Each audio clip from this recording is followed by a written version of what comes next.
Hey there, good morning, Indiana. Welcome to Who's Left This Week, the only unapologetically progressive Sunday morning news and talk show for the Hoosier State. My name is Scott Aaron Rogers. I am broadcasting from Bloomington, and we have got a packed show. Got a great panel coming up to join me for the discussion. I hope you all had a Merry Christmas and are preparing to have a lovely New Year. I hope Santa was good and brought you some nice gifts. I got this fantastic new sweater, real 100% Muppet fur, sustainably, ethically sourced, of course. Now, before we get going here, a little bit of housekeeping. I do need to make sure you are subscribed over there at whosleft.us, where we still have a special going from now until the end of the year. Normally $50 for the year or $5 a month to help support this project. Currently 30% off. I only need about $350. That's $350 a month or $35 for the whole year to help us organize more, write more, research more, do more stuff like this, and bring you more fantastic guests like the following. Also, special note, tonight I will be back on these here very fine affiliates with Nick Marshall. Nick is running for state senate down in District 45 on the Indiana side of the Ohio River down there in Kentuckiana. His opponent, current incumbent Senator Chris Garton, made national news on Christmas Day by posting AI slop images of himself beating up Santa Claus. So we will talk all about that tonight. We'll spare you that discussion this morning. But for now, why don't we go ahead and bring in our guests? Let's see. There is, returning to the show, our good friend, Chuck Gill. Chuck, welcome. Thank you for having me on, Scott. Appreciate it.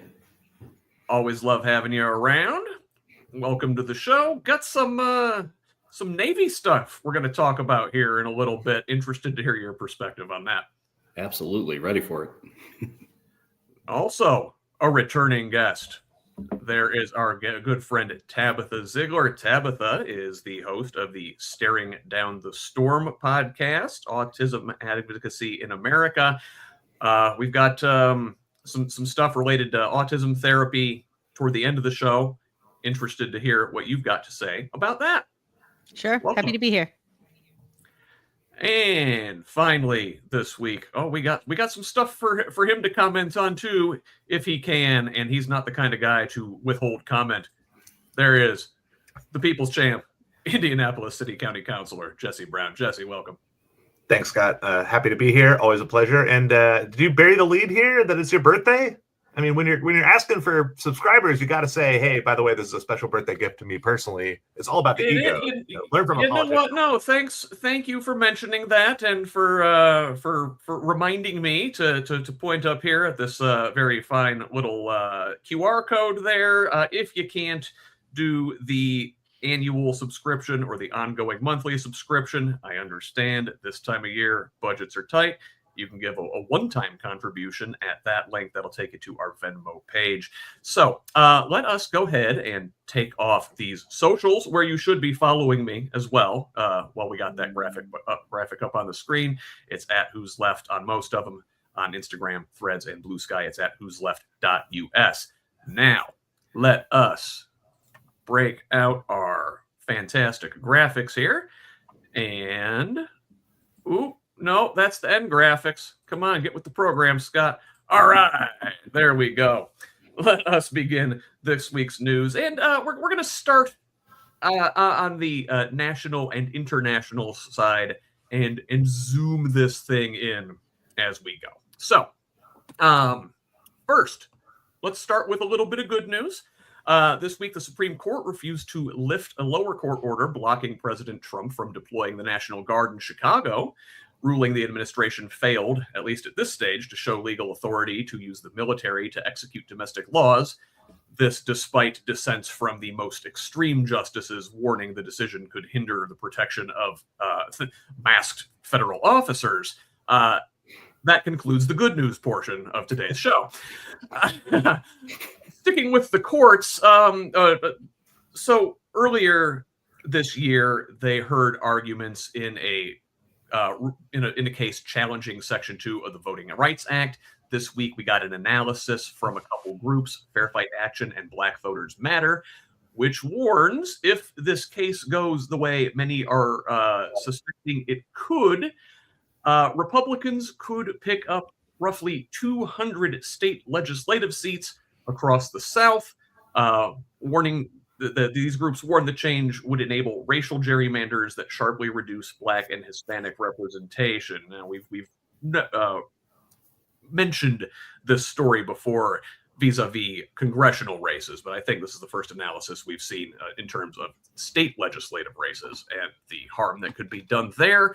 Additionally, in briefs, this from Jezebel, the Trump administration has quietly ordered Citizenship and Immigration Services to massively ramp up denaturalization, imposing quotas of 100 to 200 citizenship stripping cases per month in 2026, a more than 100 times increase over historical norms, despite experts warning it's legally unsustainable and designed less to win cases than to intimidate naturalized citizens and deter future immigrants. Also this week, President Trump ordered an immediate pause on 5 offshore wind projects, which are at various stages of completion and potentially capable of powering some 2.7 million homes, escalating his campaign against wind energy and triggering warnings of higher electricity prices, grid reliability risks, and a freeze in bipartisan permitting talks. In economic news, Jim Beam will halt bourbon production for at least a year at its Claremont, Kentucky distillery beginning in 2026 as the industry grapples with falling U.S. drinking rates, tariff-driven export declines, especially to Canada, and the long lead time required to age bourbon. Now, fortunately, the company will keep other operations running and avoid layoffs by reassigning workers. I'm doing my part. I need the rest of y'all to keep up. Finally, in briefs, lots of bad news, but hey, at least Wegovy for everybody, right? The FDA approved the first daily pill for obesity, an oral version of Wegovy from Novo Nordisk, giving the company a lead over Eli Lilly and potentially expanding access to GLP-1 drugs as the pill delivers near injectable weight loss results, could be cheaper to produce, and may reach patients who can't afford or won't use weekly injections. See, in Trump's economy, you might not be able to eat, but with Wegovy, you won't notice that you're hungry. Chuck, among those briefs, what stands out to you this week? Hard pickings, as far as I can. I mean, I guess I'll go back to, the limitation of minority voices. I guess because that's kind of a theme of this first section, especially. I mean, yes, SCOTUS has kind of decided to take a good stand with the immigrant or the federal officers issue, but I guess I'll say this: it's like, okay, at what point are the crowds actually presenting the problem, or the protesters actually presenting the problem? I mean, I'm sorry, if I have somebody masked with that doesn't have any identifying authority to come after folks, I'm going to be asking questions and hopefully protecting those folks. I mean, that is literally what I did for 7 years in the Navy, protecting everybody's rights to free assembly and to speak their mind. I know that's a weird concept nowadays, apparently, to the other side, but just saying. But with the thing on the state law side, I mean, again, I just think that there's this overwhelming thing from the Tangerine Terrors administration of saying that they want to provoke fear, they want to instill to put down dissidents in all these areas, and it's kind of like, again, it's this march towards tyranny and authoritarianism that is just blatantly out there in they're not even bothering to hide it anymore. Which, okay, I mean, at least they're being straightforward about it now, but I think it presents us the challenge of, hey, we can now point to it to say, this is what we need to fight against. Everybody's entitled to representation, and everybody should have a voice in it. And the fact that they're trying to limit that is just absolutely astounding to me. And that's what we should, hopefully what we as Democrats and everybody that actually cares about the country is going to use as our focal points moving forward. They really are trying to undo the progress of the 20th century, it seems. Mm-hmm. And speaking of stories I've heard before, Tabitha, Crazy old guy rails against windmills. I feel like I've heard that story. You know what's interesting is he's playing off of people in rural communities that don't have enough knowledge, are fearful in general, but are also seeing a large uptick in, just acres and acres of farmland that is being bulldozed and replaced with these just megalithic windmill systems or solar panel systems, and they don't like it. So just really from face value, right? If you try and come out into these very red communities as a Democrat and try and say, hey, let's talk about windmills, they're going to be like, right, let's talk about the last 5, fifth generation farming families that have either gone under or whatever because of these windmill farms. So it's hard to even make the argument. And they're just like tagging their trains to that issue. And they're not giving people the opportunity to really hear the arguments. It turns into this thing of like, where does your loyalty lie? Does your loyalty lie to the Republican Party and to Trump, or does your loyalty lie to your family? Yeah. Well, these, they can't make the argument about land being taken up. Like these are offshore wind projects, and they're over the horizon. You can't even see them from land. Like this is just like an attack on wind power for the sake of attacking wind power. Like I don't even know how anybody could object to these things, other than Trump's big fossil fuel owners. Well, you see my point though, right? Yeah. Where it's like, hey, we're essentially, if you're not like a really rich white rapist, we're all on the same team at this point. So let's try and have these conversations. Absolutely. Jesse, how about you? Any of those briefs stick out to you? Like, what do you make of this denaturalizing people push? This doesn't happen. You can't take people's citizenship away except for very, very unique, extreme circumstances. Yeah, I mean, the citizenship is one of the ones I was thinking of talking about. The voting rights case, the Supreme Court, like all of it, I think is kayfabe. To use a wrestling analysis that I know you'll appreciate, Scott. Like we grow up in this country learning about the checks and balances between different branches of government, and to a large extent, I think the MAGA movement and Trump's success has been calling that bluff. Just be like, I don't see any actual checks and balances, because just like any 2-year-old who just keeps saying why, like he's just saying, and then what, or what, or what, and just keeps pushing the boundaries, and there's never any actual punishment or retaliation or if you storm the Capitol on January 6th and get away with it and then pardon all those people and then keep moving forward, what incentive do you have to play by the rules? I think that the Supreme Court in a lot of ways, with the forbidding the National Guard deployed to Illinois, I think that actually helps Trump because it acts as though there still are checks and balances when there very clearly are not, right? Like when the government gets to decide who's a citizen, in terms of like taking people who are already citizens and gets to remove that, when, the president can just claim there's a national security reason why we have to pause in progress construction projects off the coast. Like we live in a dictatorship. Like that is what has happened right here. And there might be some little, niggling around the edges. And like maybe in Canada, I know I'm going ahead of the game a little bit, but all these different ways that Trump is exercising his dictatorial powers, he's getting away with it 90% of the time. And, like in Russia, Putin doesn't get literally everything he commits to. There still is occasional pushback. That doesn't mean he's not a dictator. That's just the system we live under now. And I think it behooves us to start calling it out and refuse to get caught up in these little like, oh, gosh, I hope the Supreme Court rules this certain different way. It's like, they could just not. And then what are you going to do about it? Like at the end of the day, it's of the governed. He doesn't have that consent. Like every opinion poll is clear about that. And yet he pushes forward anyway. So, it's down to the what are we going to do about it question that's on the top of my mind.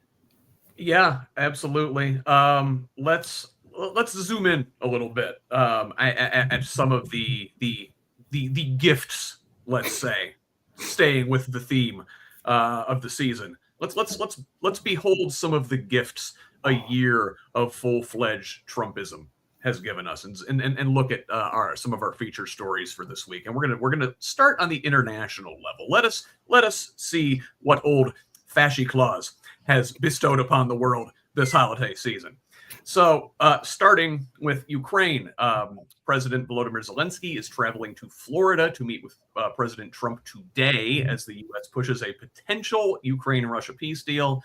The talks are framed as urgent and could shape negotiations before the end of the year.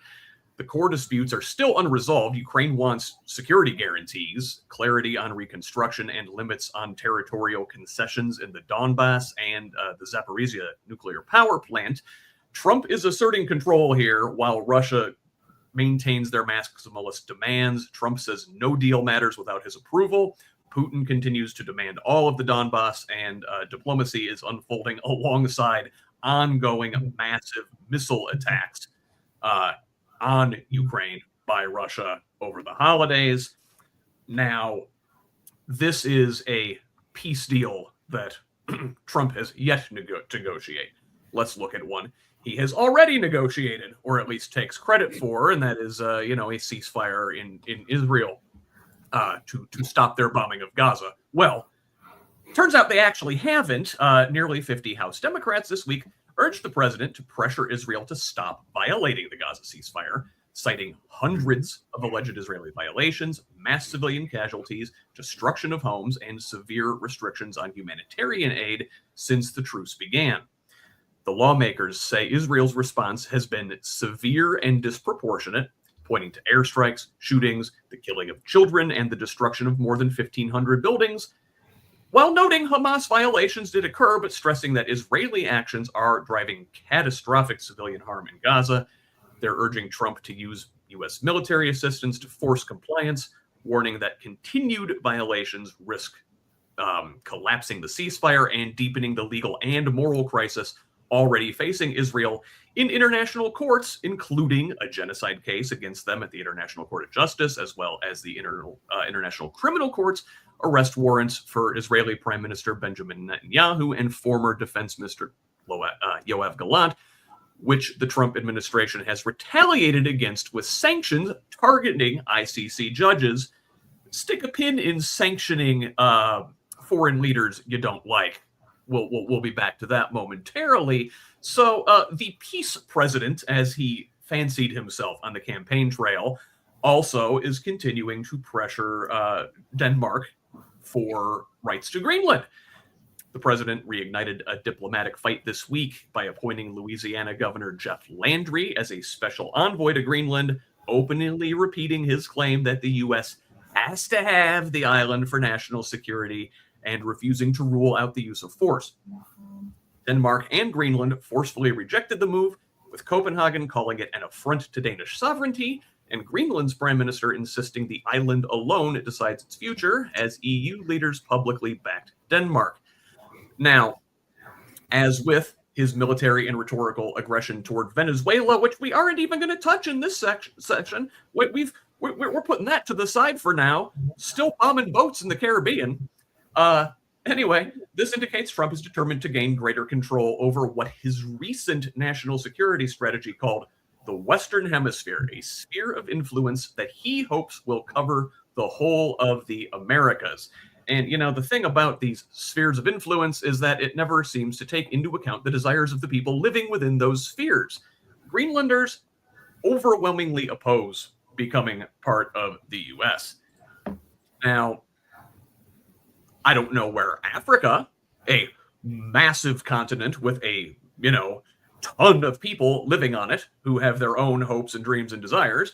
Well, I don't know where they fall into these spheres of influence that Trump is dividing the world into with China and Russia, because the president ordered U.S. military strikes against Nigeria. There are ISIS-linked militants there.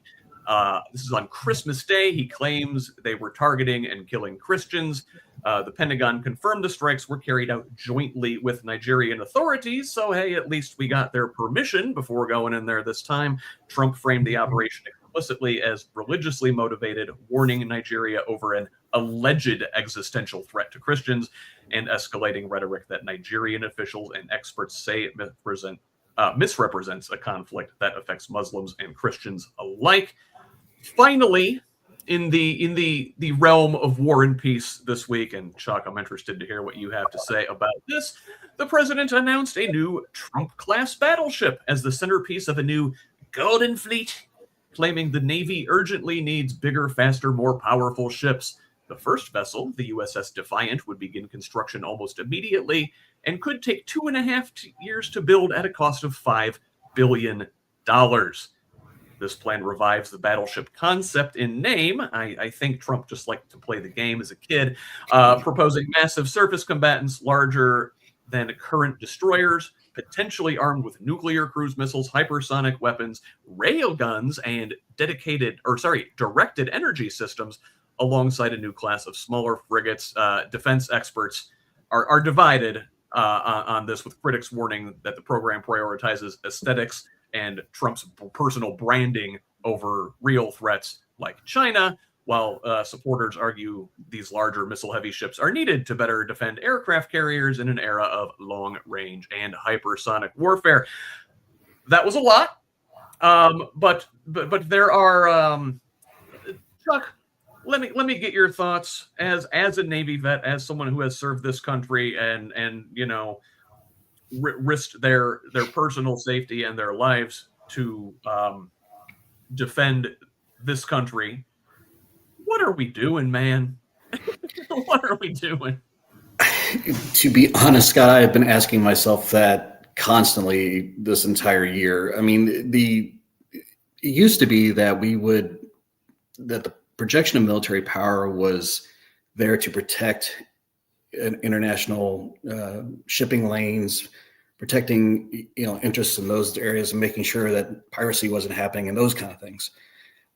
What this is now focusing on, to me, it seems like it is it's anything at a whim. It's whatever catches his attention. It's kind of like, I hate to use the analogy, but kind of like whack-a-mole. Hey, this looks cool over here. Let me do this. Oh, wait a minute, I want to do this over here. I mean, wow. I mean, I'm not against anything with folks with like ADHD or something, but he looks like he's just shotting everything all over the place. Now, on the whole battleship thing, this was interesting to me because I went and I actually looked up the term, the Golden Fleet that he's mentioning is the Navy's bold investment to revitalize America's maritime industrial base, rapidly building and sustaining fleet, and fundamentally changing how we do business in order to keep projecting peace through power. Okay, I'm sorry. I think that Hegseth kind of went nuts on writing that one a little bit because the warrior ethos and all this good stuff.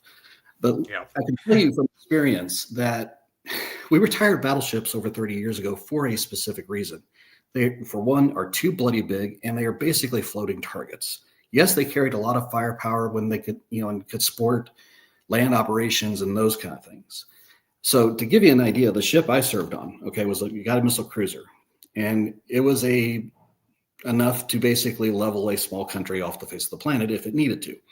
This thing, as they're talking about it, is over 300 feet longer and 60 feet wider than the ship I served on, and carries it's supposedly going to carry another 486 people more than what my ship carried. I can tell you from a number of different things. One, this thing is just not going to be practical. If they put everything on there, I don't see how that's going to work. I just don't.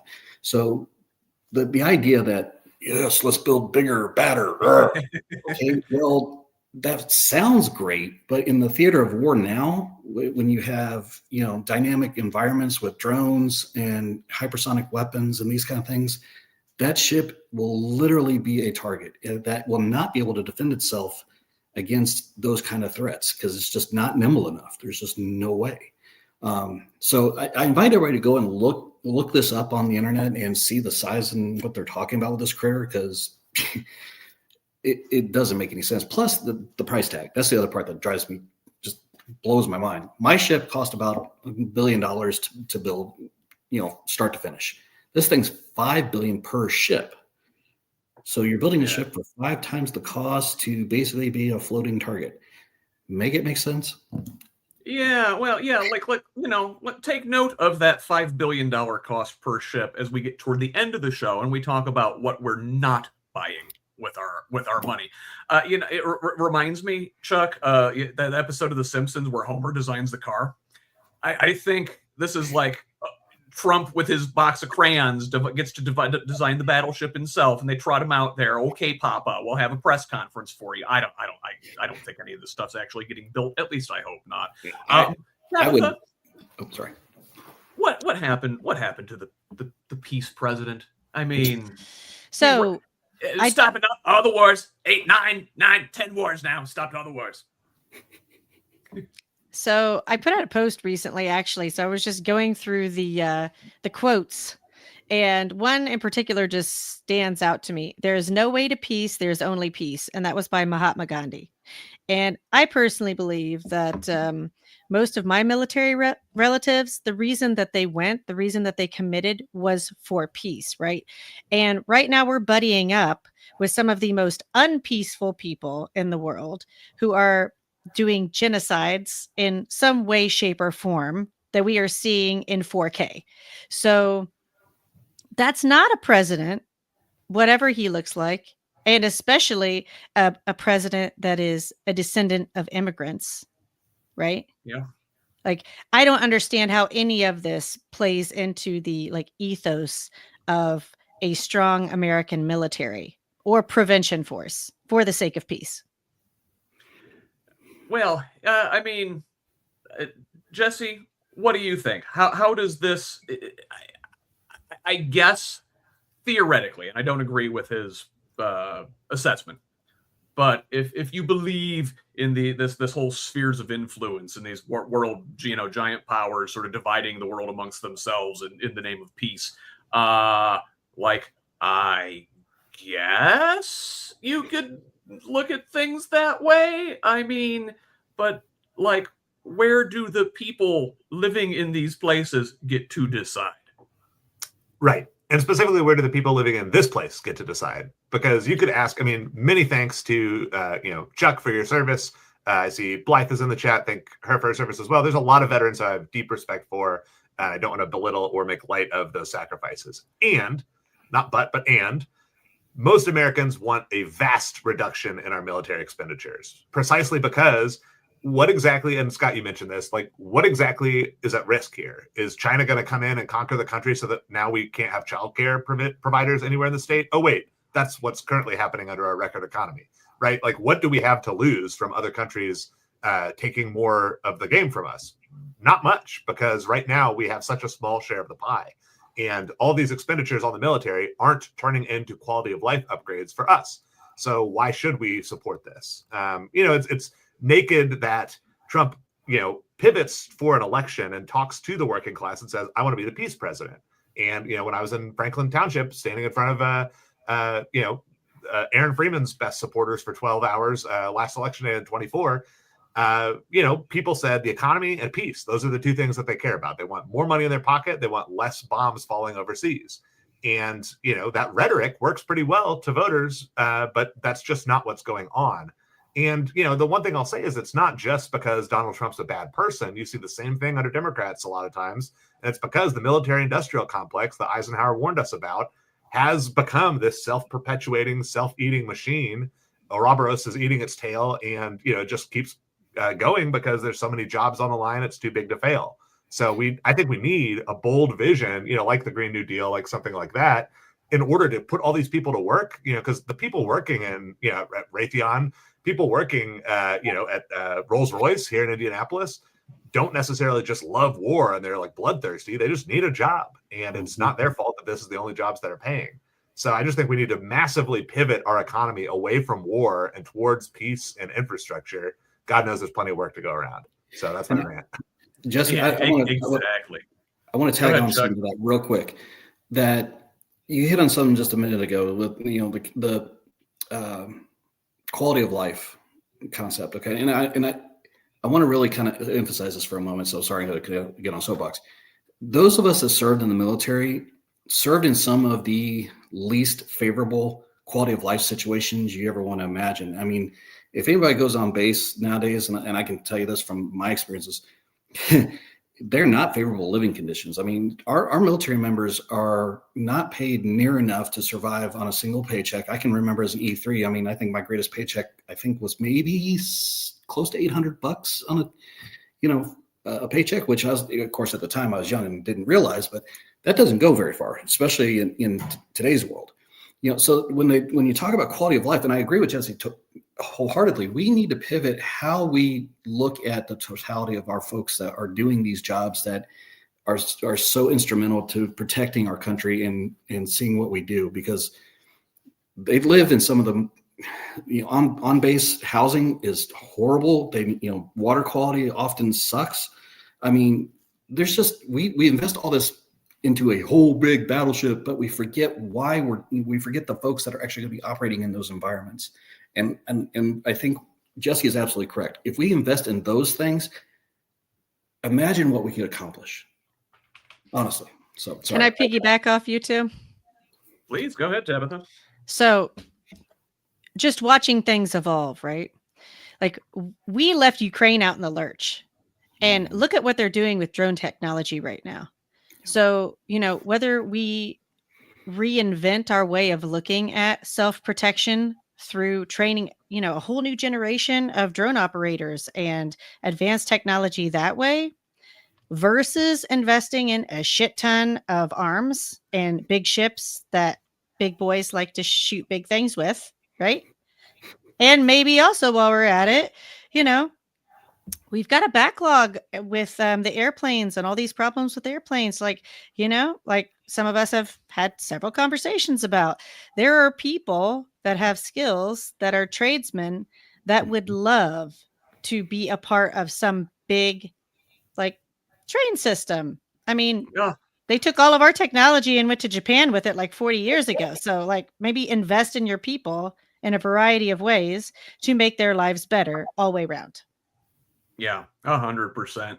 Let's look at a little bit more of these anti-democratic impulses here. We like to impose our will on other countries militarily in some ways, but also with our economic might or sanctions in other ways. Now, this one is scary because the Trump administration this week imposed visa bans and sanctions on certain European officials and NGO leaders involved in combating online hate and disinformation, including former EU Commissioner Thierry Breton and Center for Countering Digital Hate head Imran Ahmed, accusing them of promoting digital censorship and against American speech and tech companies. Now, this move directly targets Europe's tech regulations, especially the EU's Digital Services Act, with Secretary of State Marco Rubio and other officials framing European enforcement actions against platforms like X,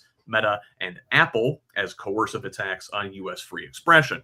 European governments pushed back hard, condemning the sanctions as an assault on sovereignty and democratic regulation, while analysts say the visa bans are likely a pressure tactic by Washington to undermine EU digital rules without triggering a full-scale trade war. And, it's bad enough that we're interfering with European regulators and freedom of speech, and that is concerning in its own right. But if there is one thing we value in this country, at least I thought we did, it was a free press. And we got a really disturbing development last Sunday night when Barry Weiss, the new editor-in-chief at CBS News, pulled a 60 Minutes episode investigating alleged torture and abuse at the notorious El Salvador CCOT prison, saying the segment lacked sufficient response from the Trump administration and didn't yet meet her standards for fairness. Now, this decision triggered internal revolt within CBS and public backlash, with the episode's reporter calling the move political and warning that allowing government non-response to block publication essentially gives administrations a de facto veto over inconvenient journalism.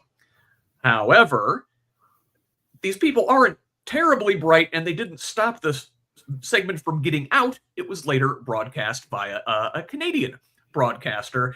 This controversy sits inside a broader struggle between the administration and corporate media following Trump's lawsuit against CBS over their editing of a 60 Minutes interview with Kamala Harris last year, Paramount's $16 million settlement with him in that case, Weiss's appointment by Paramount's new MAGA-allied leadership, and growing concern that corporate consolidation and political pressure are reshaping editorial independence at one of America's most storied news institutions. And Tabitha, I want to start with you on this one. So, like, this CBS story is extremely disturbing. When you've got essentially hand-picked people at the helm of major news organizations, they're intentionally to spike stories that are inconvenient for the administration. Like Jesse said earlier, you're living in a dictatorship. Well, let's just speak plainly. Most of us wouldn't be doing what we were doing if all of the media in our country had not bent a knee. So anybody that has any sort of a spine right now sees the necessity to stand up. Those trolls are crawling all over social media. You can't even put a post on TikTok or Instagram, but especially on TikTok, unless you basically are, using code to get the message out there. And all of us are just spinning through this information as fast as we can, trying to get it out to the masses, if you will, because we know damn well that all these little markets that are saturated, like where I'm from, Fox News is everywhere. And so now Fox News is coupled, like, it's basically a Christian right evangelical brainwashing service. And if this is the only media that these people are getting, and all of the other media is now bending a knee. I mean, Jesus, like 60 Minutes when I was a kid, that was as nonpartisan as you get. When those people came on, you were like, right, they have something to say. It's factual. They've done their homework. And to have these very vetted journalistic professionals crying out, hey, this is not right. We've got a whole other problem going on in this country. And I should know, you talk about TikTok, that is now coming under the ownership of the same Ellison family that owns CBS and Paramount now. And yeah, these folks are huge MAGA sycophants, also huge pro-Israel, massive mega donors. Speaking of pro-Israel. Yes. You have people right now, if you go into the captions, apparently, I think it's on Meta, you can try and regulate your settings. And if you put something in there that is, say, pro-Israel, you're allowed to post it, or you're allowed to find those links. If you put anything in there for Palestine or any derivative of that, it says that it's not allowed. Just as an example.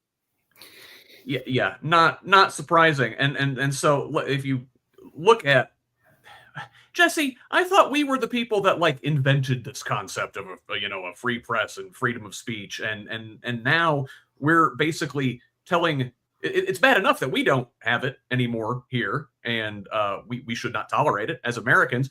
But now we're telling Europeans that they also can't regulate the kind of the speech that's going on in their countries. Their phrasing, if I look at this, they said, Rubio, that these European regulators are stifling American speech, and what he essentially means is far right hate speech. They are essentially saying that those things are the same now. Am I out of pocket? No, that's exactly, I think, how Stephen Miller, aka Trump's brain, would see things and say things. And I think it brings up the point that free markets, free speech, these things don't exist in a vacuum, and private industry is going to follow. It's like a liquid. It'll go to the lowest possible path, no matter what happens. And so, Paramount settles for $16 million for Trump's spurious lawsuit about the Kamala Harris interview. And so now they have this, market-based decision-making, right? Where it's like, even if Trump's wrong, it'll cost so much money to fight him that it becomes a good business decision to just do whatever Trump wants. And because they are private industries that seek profit, not, some imaginary prize for best, most transparent news. They're going to follow the path of profit, which means do what Trump wants, because that's how you make more money in America right now. And so the government does have a role. It's kind of paradoxical that the government can have a role in protecting free speech by regulating these media companies and setting up incentives and carrots and sticks that prevent people from doing this kind of nakedly partisan stuff and encourage people to print news that people need to hear, even if people don't want to hear it, and even if the government doesn't want to hear it. Instead, we have the perverse incentives right now, and we're just prioritizing anybody who does what Trump wants. You're going to have the most favorable deals. You're going to have your mergers go through. You're going to get rich. Anybody who does what Trump doesn't want, you're going to get sued. You're going to be tied up in lawsuits. You're going to be banned from the air over and over again, with small moves and large moves. And so, again, under capitalism, industries and firms will just follow the path of least resistance to do what makes the most money. They have to. Their shareholder, if they're publicly traded, they're legally obligated to pursue profit. And so you cannot fix this problem without starting to fix the nature of capitalism. And at least, if you're not a socialist like me, at least I think have to have some social democracy and heavy government regulation to stop this kind of stuff from happening. And fascism is capitalism turned up to 11, right? It is unrestrained capital doing whatever it wants without any pushback. Chuck, I think it's ironic that we are trying to lecture the Germans on how much fascist speech they need to allow in their country. Yeah, it's kind of a odd. I don't know. Irony doesn't seem to really go that. It'd be the right terminology there, but it's amazing to me. I mean, where we started off from to where we are now is so diametrically different than anything I could have ever imagined. And when you're talking about regulating, when you're talking about media and regulating speech, I mean, there's a point of hindrance when you start banning certain words or certain phrases, or I'm a big Trekkie, and there's a Star Trek episode that talks about that. The first speech censored, we're all chained irrevocably. And I firmly believe that. I mean, those of us that served, like myself, I mean, freedom of speech was one of those things that just absolutely had to exist. Now, granted, in the military, there was only certain things we could say, given certain regulations, different things. But, as long as it wasn't detrimental, you were fine. But I think where we went wrong in the media is when the fairness doctrine went away. And I think that, if anything, to start righting the ship, we need to bring that concept back. And we need to say that, news needs to be presented in, here's the facts, here's what's happened, let it go at that. Unfortunately, where you have, to have this point of, people watching only one media outlet, and I don't want to call it news because it's not, it's propaganda more than anything. But, a certain Fox network decides to it's basically state-run media. So they're basically taking the North Korean model and instituting it, in real time here. It's North Korea and Russia. It's kind of a weird hybrid of the two. Again, if we allow that, and this is one of the bigger keys I kind of want to hit on. If we, the people, allow this to happen, then we're sunk. And I think as we're seeing the resistance grow, with the No Kings movements, the speaking out online, great folks like us here, pointing it out, calling it out for what it is, and not masking it anymore. I mean, to hit on another point, we've got to have a spine to stand up to these people, because a lot of these people that are in these positions of power are spineless. They will take whatever keeps them in power, and then that's the only thing they care about. And if that's what they care about, they're in the positions for the wrong bloody reasons. Yeah, for the one thing that may derail these people in their pursuit of power is a good scandal. And the one that we have been following has continued to make news this week. Drip, drip, drip. We're talking about old Jeffrey Epstein, Donald's bestie for a long time, if you listen. So this week, well, actually, if you recall last week about this time, we were talking about the DOJ only partially releasing the documents related to the disgraced child trafficking financier, revealing little new information and triggering bipartisan anger after Congress had overwhelmingly passed a law requiring near total disclosure within 30 days, with only narrow exceptions to protect victims. Now, Senate Minority Leader Chuck Schumer says he plans to force a vote in the upper chamber authorizing litigation against the Department of Justice for failing to fully release the files by the legal deadline, accusing the administration of breaking the law through excessive redactions. You know, Chuck, who's going to prosecute these cases, man? Like, you're going to write a strongly worded letter? These people are not up to snuff. But regardless, pressure is building across both chambers as House members threaten contempt proceedings against Attorney General Pam Bondi, while Republicans are unlikely to back Schumer's resolution, setting up a public confrontation when the Senate returns in January. Now, staying on the Epstein story, Epstein's brother Mark accused the Trump administration of sanitizing the files, claiming that documents are being scrubbed to remove Republican names before further release. This deepens existing suspicion around the case as Mark Epstein reiterated doubts about his brother's death, and his claim echoed prior reports that references to Donald Trump were flagged inside DOJ records for potential suppression. I want to say it was Allison Gill from Mueller, she wrote, had this in like July. Said they were putting 1,000 FBI agents on overtime to find Trump's name in the files and redact them. Now, we did get a release of more documents on Tuesday. The DOJ released a new batch of files, which did contain hundreds of references to Trump, including documentation that the president flew on Epstein's private jet multiple times in the 90s. This is new information.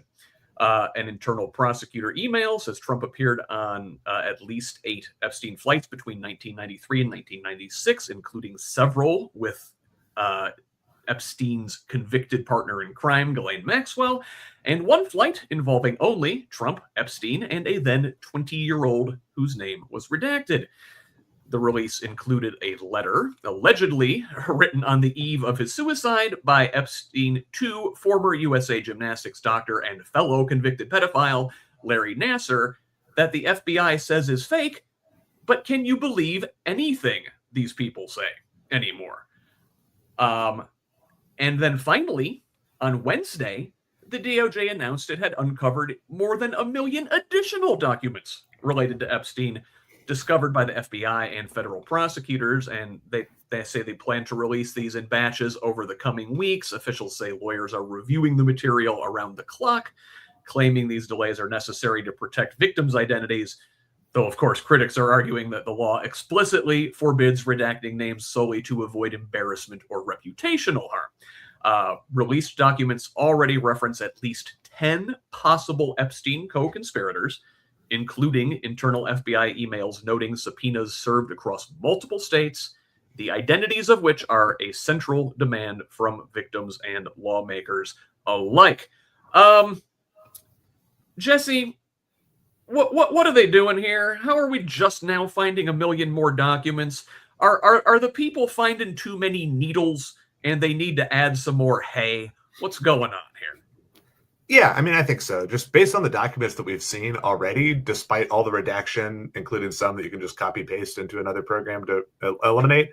I mean, there's ample evidence. You know, Trump has talked about going into back rooms of pageants so that he can look at the young girls and no one can kick him out. He's a pedophile. Our president is a pedophile.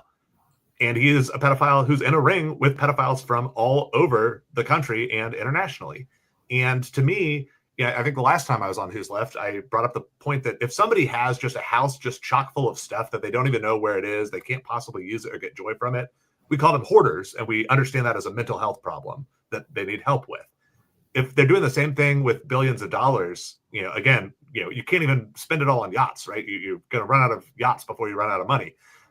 That is a mental health issue, and I think it's tied into this sickness of like transgressive sex stuff, right? Where, you know, you want this thrill of power, you know, like There are countries where prostitution is legal, right? If you're just that lonely and desperate and have enough money, you don't need to go after children. You don't need to sex traffic people.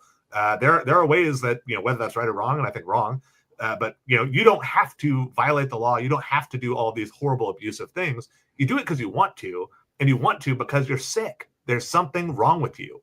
Our president is sick in the head and should not be in power. That's true of a lot of different politicians from both major parties, people from across the country, people from international, Prince Andrew, major tech people, major Noam Chomsky of all people, gross. There is something really wrong with a lot of the elite in this country, and I don't think we combat that by looking at each individual document to find the smoking gun. The whole machine gun array has been smoking for decades, and there's no doubt about it anymore. It's, again, just a matter of what are we going to do about it. Tabitha, is there anything that can be produced in these documents that will finally shake people out of their stupor? We got trolls over here in the comments. Ooh, yeah, Trump. Like, I mean, what is it gonna take? Is it going to take a picture of the man with underage girls in various states of undress for these people to finally get it, or what? And even then, are they going to say, "Oh, that's AI"? Well, I personally believe all of this comes back to the women, right? So why are we having such a hard time believing these women? And then go from there. So that proves that we have a really deep-seated problem with believing women in general. So we're going to believe children less. The most poor, the migrant communities, all of them are at higher risk to disappear or be involved in something like this, not by choice. So the common link, the common thread for all of these things tends to be a massive amount of money, wealth, power, influence, domestic or international collaboration through some type of industry. So we have to figure out a really creative way to put safeguards in place where the money flows. Because I think we can't convince so many people right now. There's so much, religious issues in general, right? Like, to try and convince someone to have compassion for a Muslim, for example, just as a very general statement, right? Like, if you are not traveling in these circles and for whatever reason you think that it doesn't apply to you, it's really easy for people to be like, right, not my monkey, not my circus, sort of thing. And we have to convince people through regulation that seems fair to everyone unequivocally across the board, right? That is like, listen, we don't do this here. Maybe it happened in the past, right? Maybe we influence this in some way, because silence is complicity, right? So if we can at least give justice to these women, that is the start. And all of them right now just put out another ad with pictures of them as children. And they're crying and they're like, look, basically, like, this little girl deserves justice. And they've been at this for years. And I just think on both sides, they're equally as guilty. I mean, most general citizens right now, we don't care who's on the list. We don't care if it's Noam Chomsky or Bill Clinton or whoever. Like, we know that it's just scattered with a bunch of people that have money and influence that preyed on these young women. And any of these young women could have been our aunts, our sisters, our cousins, our coworkers, just normal people like us. So how do we appeal to normal people through party lines to say, listen, it doesn't matter whether you're Republican, independent, socialist, Democrat, communist, whatever, all of these children have value, and we don't do this here. Mm-hmm. Chuck, what do you think? Are these people ever going to see justice? The optimist in me would like to say yes, but the pragmatic side of me says probably not anytime in the immediate future. And again, I think it comes down to, Tabitha hit it on the nose. Believing the women is absolutely the first thing, because, I mean, why isn't that enough? I don't understand. I just don't again, I can't get my brain wrapped around it. If this was, and I was thinking about it as some of that was being talked about, the religious aspects of it, of, you have this doctrine that's being kind of thrown around of Christian nationalism and this kind of thing. And I kind of posed the question, like, what part of all that is actually tenets of that religion? None of those people follow what Jesus actually put out. I'm saying this as a non-Christian myself, okay, but I can say that I'm probably more Christian than some of these other ones, because Jesus, what was one of the main tenets? Love everybody. Don't, treat the sick, treat the poor, treat them as you'd want to be treated. So on that, if we were to take that and spin it on its head, I say we take that and put it against those folks that are putting those things out there. These people that have violated women throughout decades should be dealt with accordingly. They should be held to account, and there should be no, there shouldn't be any resistance to that. The fact that they have this idea that as long as it doesn't affect my life, I don't care. Well, what if it does? It affects all of our lives, because if you don't prosecute these things, if you don't adhere to what the law says, it will affect your life. And I can say this, I have a daughter that I worry about constantly, because I don't want these idiots that are out there that see this collection of cells in the White House, get away with this mess. I would call it human, but I think that would degrade the entire human race. So I kind of fail to say that. Yeah, gelatinous blob. Let's go with that. And I think you all sort of hit on this, right? Is like, this is not a left-right issue. This is not a partisan issue. This is a right versus wrong issue, and it is a top versus bottom issue. And look, here's one for the trolls. We'll make you happy. We're equal opportunity around here. I don't think the Democrats get this either, that we are in a class war, and it is not time for stupid, silly, partisan crap. So let's Scott, look at some... Can I just say this real fast? This is just my opinion as the only female sitting on this panel, right? But how you treat your women, your children, your elderly, and your disabled is a direct reflection of the health of your society. And we are unhealthy. Yeah, absolutely. Absolutely well said. And so, yes, segueing in, Democrats are part of that sickness. Okay. Like we, and I say we because I am a registered Democrat, and it is like being Charlie Brown and with Lucy in the football. You all know the routine. But so, and this story actually came up not this last week, but the week before. We didn't get a chance to talk about it, but the Democratic National Committee has decided not to publicly release its internal 2024 election autopsy, walking back a pledge by Chair Ken Martin and signaling continued unease over revisiting how Democrats lost the White House to Donald Trump twice. The report, based on hundreds of interviews nationwide, identifies structural weaknesses, including outdated data systems, ineffective organizing metrics, losses among young voters, and defensive positioning on immigration and public safety, but avoids publicly assigning blame or naming specific campaigns or leaders or high-paid consultants. Notably absent from shared excerpts of this, not be released autopsy is any direct reckoning with President Joe Biden's decision to run again, or the late transition to Kamala Harris, deepening frustration among Democrats who see transparency as essential while the party struggles with internal divisions and low approval ratings despite recent off-year wins. And yet, these folks have the audacity to complain when they get a primary challenger from the left, or from anywhere, frankly, as if they're entitled to their seats. This article from CNN, they're attacking their own.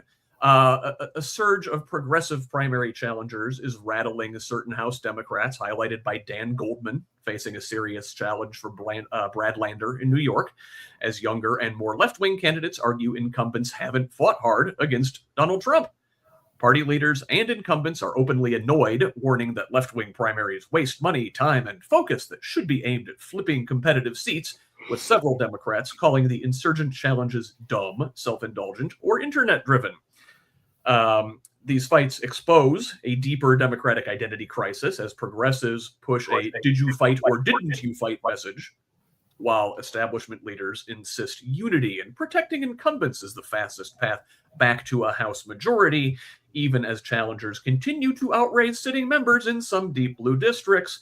And furthermore, the out of touch ness, as it were, is exemplified by an NBC News piece talking about a surge of politicians' kids running for office. So as veteran lawmakers retire, a wave of political relatives are running in 2026, with high-profile examples across both parties, including children, siblings, and relatives of current and former members of Congress, governors, and presidents. Now, they mentioned a Republican or two in this article, but mostly Democrats are profiled, and, you don't have to point too far in the state of Indiana to find examples of this. I will not go any further. But these political family ties, they offer advantages, but also real risks. You got the instant name recognition and fundraising access, while also exposing candidates to accusations of nepotism and backlash amid strong anti-establishment sentiment among voters. Many of these political scions are trying to distinguish themselves from their famous relatives, sometimes publicly breaking with them on policy or strategy, as they argue that it's elections, it's voters, not lineage, ultimately determining legitimacy in this more skeptical and volatile environment. And I would like to point out something my favorite Hoosier author, Jared Yates Sexton, wrote on his Substack this morning, or not this morning, but earlier this week. And I don't care who you are or where you came from or what your name is, but every person, and I'm quoting Sexton now verbatim, every person running for office in either 2026 or 2028, if there are even elections, needs to do a few things. They need to call for the abolishment of ICE. They need to make reform a central plank in their platform. They must call for taxation of the wealth class that has tried to destroy democracy and an end to historic inequality, reestablishment of voting protections and civil liberties, and they must wholeheartedly and full-throatedly promise to hold these criminals accountable. End quote. I don't know if I see that in enough of the Democrats that we referenced up above earlier. Chuck, let me come back to you. So they said that where's the word I'm looking for here? See, there's a strong anti-establishment mood right now. Like, I think generally being a legacy is a negative. It is a hit. It is, your family has been part of causing this problem. Do you think being legacy is disqualifying, a handicap, or a plus? I guess I'll start off with an answer of yes to most of that. I mean, it depends. So I want to drill back to kind of a more local side of this, that in local politics, name recognition carries a lot. I know in our local area, there are certain names that are just instantly recognizable, and they associate that to, hey, that was a good idea, so they just go with it. The problem with that is that, like you point out, if they made poor decisions or had problems or scandals or this, that, or the other thing, it sometimes gets carried and then sometimes it doesn't. It really depends on, what the times are, I guess, in some regard. I would advocate that name recognition shouldn't carry any inherent guarantee of success. As I've said numerous times to all the candidates and everybody I talk to, vote for the person. Take out the equation of party, take out the equation of what their family relationship is. Look at the individual and judge them by what they do, not what they say, because their actions will tell you who they are. There are some folks that by their actions, they are inherently less than optimal for a position. I'm sorry, I'm trying to be a little bit diplomatic in how I'm phrasing things. There are others that you hear a name and you say, oh my dear God, heck no. There are those. And then on the flip side, there are some that, if they lived up to the positive side of a legacy, maybe fully worth it. But again, you can't judge it just on the name of the person or what you think they are. You've got to research the person. And in the other part, there's another side of that. Is I also would say, don't discount grassroots folks. There is a true desire to see, the folks that live this stuff every bloody day without the benefit of a huge bank account or family institutional money or any of that kind of thing. I mean, those folks, to me, are actually probably more interesting than the ones that have been around for a while. Yeah. So I found the quote I was looking for that I was going to throw to you, Chuck, but I'm going to throw it to you, Tabitha. So the fastest path back to a House majority, right? Unity and protecting incumbents is the fastest path to a House majority. It's the way to win, right? And they always we talk about, well, you got to win first. Okay, to what end, right? Like, we want to win. We want to depose the Republicans that are currently in power, but to what end? To serve whom? That's the vision I'm not seeing. Are you seeing it? Well, I think there's a hell of a lot of gatekeeping going on. And I think especially Hoosiers, like you saw a lot from Hoosiers with the redistricting battle, right? Some of these legislators surprised me, actually. I was like, oh, you've got a backbone. I'm kind of like surprised by that. And I was happy to see that because the way I was raised here was very much what Chuck said, right? Like, you were always encouraged to vote for the person. And now that I'm a parent, I've taken all those lessons that I've learned from my family as I've gone along. And I'm trying to think, like, how can I best, be a role model for my nieces and nephews and my kids, for example. And I always go back to things that my grandpa used to say. And he always used to say things like Chuck said, watch what they do, not what they say. Watch the ways that they give back to their community. And I think there are candidates out there right now really hitting the pavement. And I'll go farther with that too. What I want to see and the type of person that I'm going to vote for 100% of the time is going to have some sort of a backstory, even if it's a little muddy, right? Like, there's going to be some type of grit in there, some self-determination towards a greater good. And that's not self-serving, right?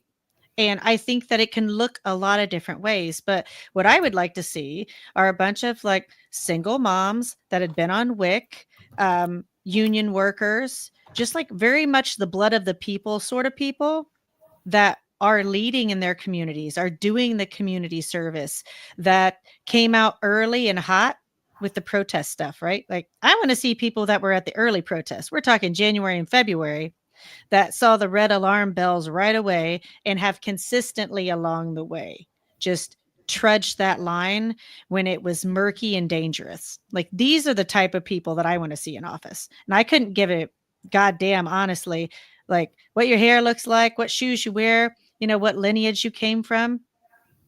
I just don't care. Like, I don't think those people accurately represent the struggles of the populace. And I think that both parties are like missing the forest for the trees here, because normal people that are sitting around their dining room tables having conversations about these people, they're saying the same things that we're saying. They may not be saying it out loud, but they're saying it. Yeah. Yeah.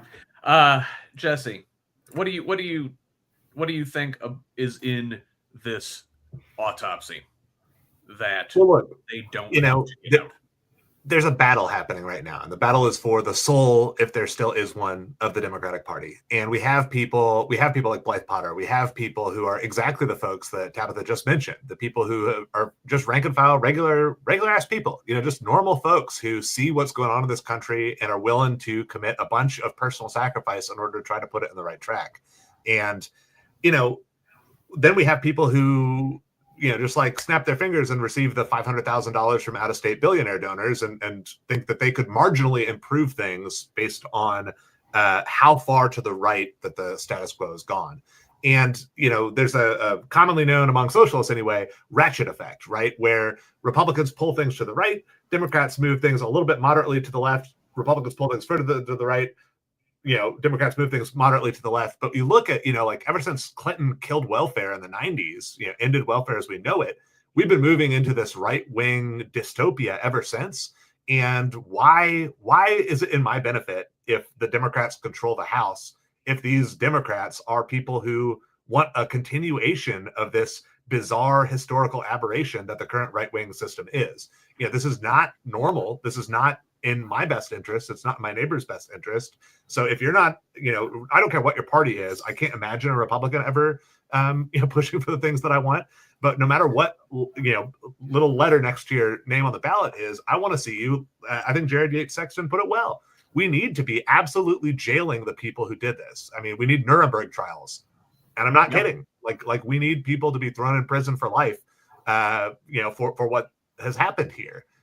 There's just been flagrant, intentional disregard for the rule of law, and people have died from it. So many people have been immiserated, but in the mid 2020s, after the pandemic relief went away, Democrats oversaw the largest increase in poverty in my lifetime by just cutting those programs. And Democrats were full-throated in cutting them. It wasn't like this losing battle where we were fighting against the Republicans. They were on the side of big capital who cared more about corporate profits than they did child poverty. And those people are not in my party. I'm a lifelong Democrat. I've never voted for another party in my life. I'm an elected Democrat. And those people, I don't want in the party with me. I want to shrink the tent, because as long as we keep these kind of traitors and backstabbers in our party, why would anyone vote for us? You look at the opinion polls and you look at the support ratings for Democrats, it's in the toilet, and it deserves to be, because we have people within this party who are Trump's biggest enablers and who are just normalizing and accommodating this fascism. And I want them out. I want them gone today. I would. Go ahead, Chuck. Sorry, I hear what you're saying on the 10 thing, but there's a cautionary tale I'd throw at that too. I would say we need to keep the tent size, but guard the tent carefully, because we need to make sure we have the right people for the right time to meet the need where it is. And if we don't have those folks, those candidates meeting the need where the voters need us to be, then yeah, we're not, we don't deserve to be voted for. But if we have the right people in the right places, then we can say, hey, we got somebody to run for it. Does that make sense? I feel what you're saying, Chuck. I like the big tent. It matters who the ringmaster is in the circus, right? Well, If you got the wrong ringmaster, you're welcome to the tent. There's some seats in back. It's time for a new ringleader, though. Tabitha, you were going to say something. I'm sorry. I was just going to say, this is getting a lot of heat right now, but I'm a supporter of it. So there's sort of this rebirth of the matriarchy happening, and there are more women stepping forward. And I think there needs to be, because, women do actually protect everybody, because we're mothers and sisters and all that sort of thing, especially mothers or, caretakers within the disability community. They are seeing a totally different thing still than what everyone else is seeing. Right. So if the attack is against the least of those, if you will, these people are like red hot on the issues, and they really see the danger flares. Right. So for me, I'm going to be digging deep into the money, because I think if you follow the money, it tells you everything. So, doesn't matter, like Jesse was saying, Republican, Democrat, Independent. If you can track and see, oh, this person's gotten 500,000, $1 million from this person, like, who are they beholden to? Are they beholden to the people or the corporation or the person that gave them that money? I mean, I just think it's just very, very clear to people, and they don't want that. Yeah. Sorry, I just want to clarify one comment I made. Yes, I said shrink the big tent, but that's shrink this very large elite access only gate to the tent, right? Because the tent can only be so big. There are only so many seats in the state house and the city council and Congress. And while all of them are being held in reserve for rich white guys, then the people that Tabitha just mentioned, how many disabled people do we have in Congress? How many people of color? How many indigenous people? How many immigrants, right? Immigrants represent a pretty large share of our society. We should have a pretty large share of immigrants in our Congress. How many people working blue collar jobs, right? So when I say shrink the Big Tent, I mean specifically stop giving them the all access VIP pass that lets them into the tent first, right? No, That's yeah. what I'm saying. 100%. Yeah, I mean, look, 100%. And again, Tabitha hit on something very vital to me. And I've said this many times, and I've caught flack for it a little bit, that I agree. We need to have more women in leadership positions. Absolutely. And we need to have people in leadership positions that actually represent who we are as a people of our country and of our county, of our cities. We've got to have that inclusiveness. And I know, the Republicans have torn up the idea of diversity, but we are a diverse community. We are the living embodiment of the term diversity, but we need it in our representation that are making these decisions. And we need to hold those ones that have been in there forever and a year. I'm sorry, they need to go. They need to get out of the way and let those of us that have better ideas or have more energy for it or have the spine, as Tabitha points out, which I absolutely love, need that energy in there right now. Absolutely. Yeah, so a lot to say there. This conversation will continue throughout into 2026. I am sure of it. I did just want to say, in regards to Jesse and the ratchet effect, it is real, and it is, as the kids say, ratchet. Let us move on and zoom in on Indiana here. Let us look at what we talked about the gifts a year of Trumpism has bestowed upon the world and the country. Let us look at what jolly old Saint Nicholas has brought to Indiana in 2025.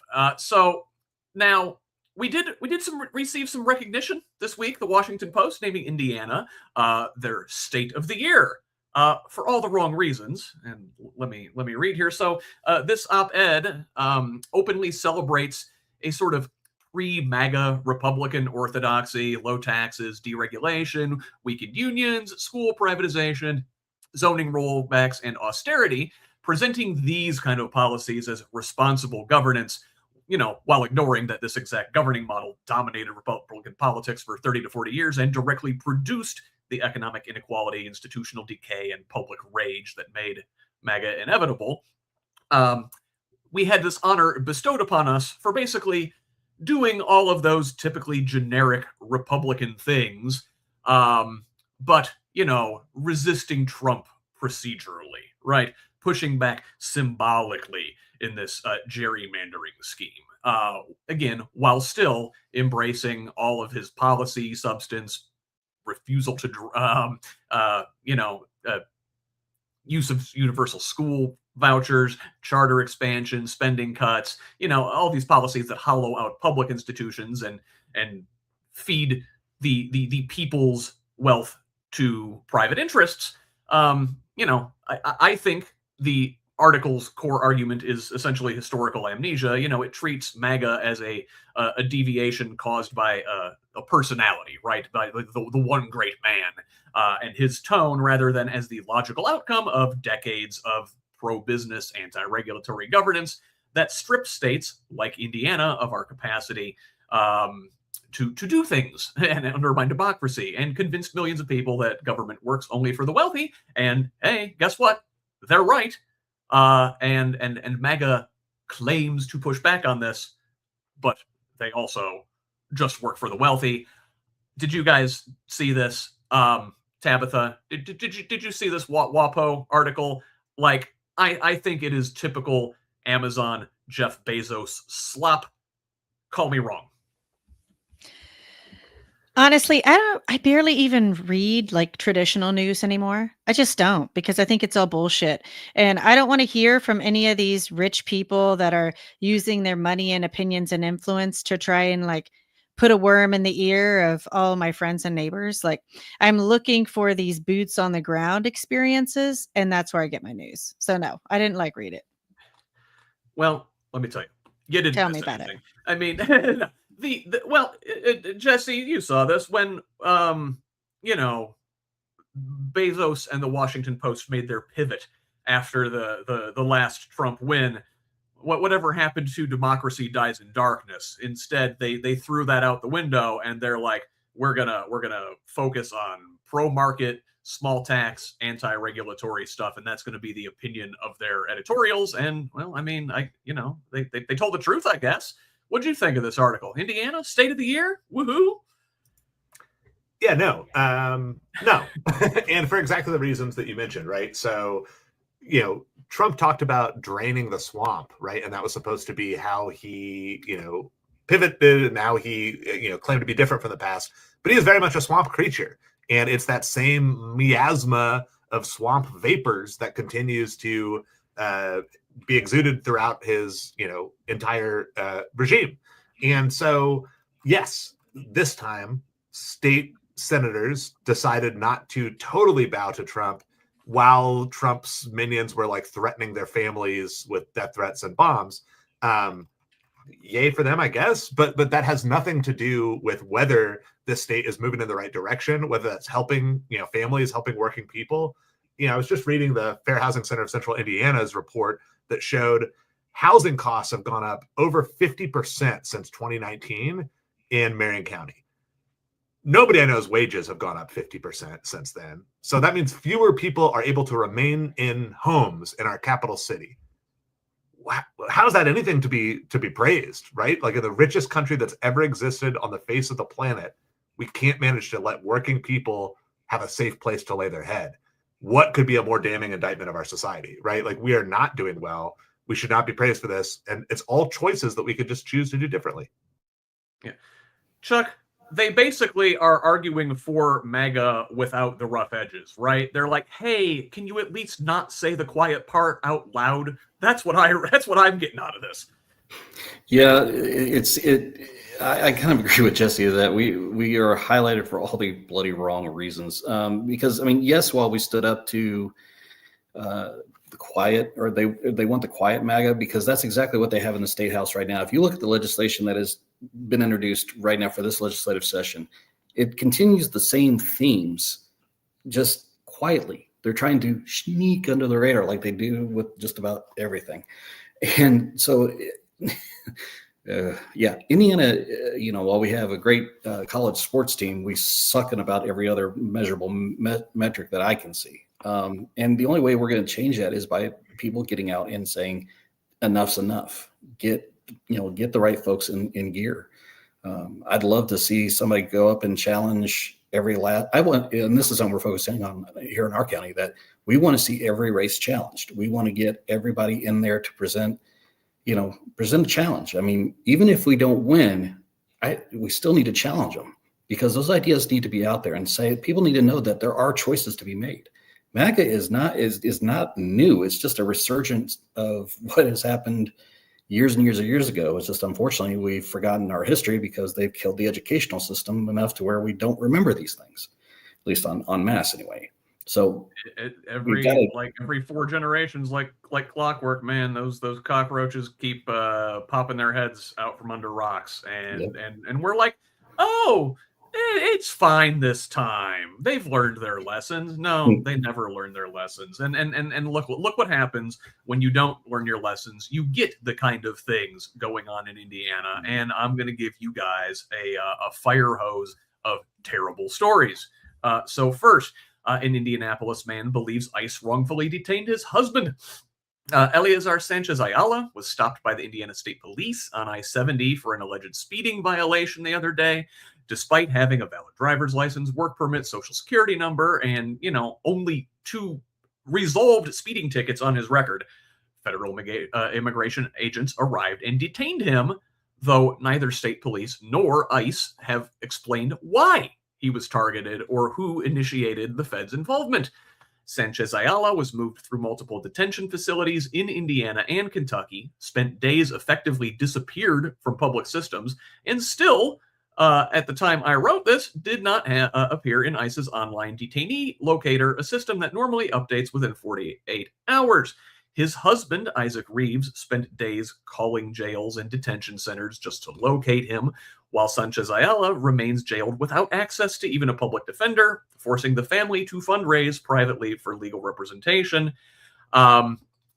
this case illustrates how intensified immigration enforcement can ensnare long-term residents with legal work authorization, separating families without transparency, clear charges, or meaningful due process, even in states like Indiana, where, local police are theoretically cooperating with ICE and they could do things, by the book.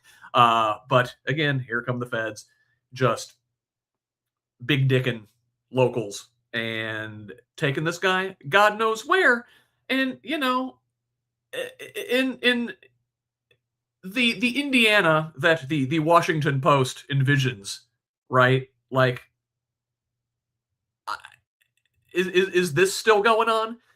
Are we still doing these things? Or would they not even let these two men who, obviously love each other very much get married?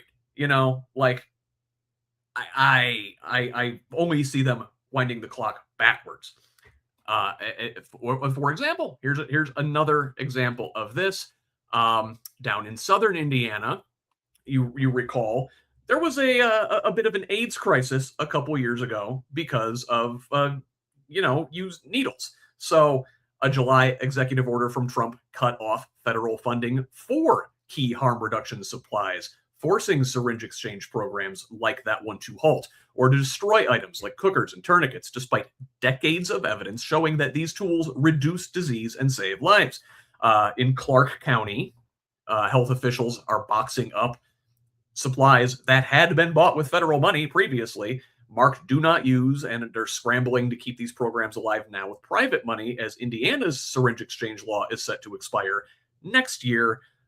A dangerous echo of the HIV catastrophe that struck nearby Austin in Scott County. The data from these communities is consistent. Indiana exchanges have reversed nearly 25,000 overdoses statewide, cut HIV and hepatitis C transmission roughly in half, and returned over 90% of used syringes, while Scott County's HIV rates plummeted after exchanges were introduced and remained low until the program ended.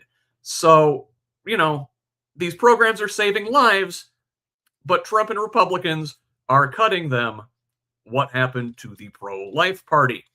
And, listen, they don't want you to put drugs in your body. They don't want you to poison yourself, but they will gladly poison you, or at least let their corporate donors do so. This week, the Department of Energy ordered 2 aging Indiana coal plants to stay online for at least 90 more days, blocking their planned retirement and citing rising electricity demand from AI data centers and concerns about grid reliability. This move fits a broader push by Trump to prop up coal using emergency powers under the Federal Power Act that critics say are meant for true crises, not to override long-term energy transition plans approved by utilities, regulators, and grid operators. Environmental and consumer advocates are warning the orders are legally dubious and costly, arguing there is no real grid emergency, although, taking all that wind power offline or keeping it from going online certainly doesn't help.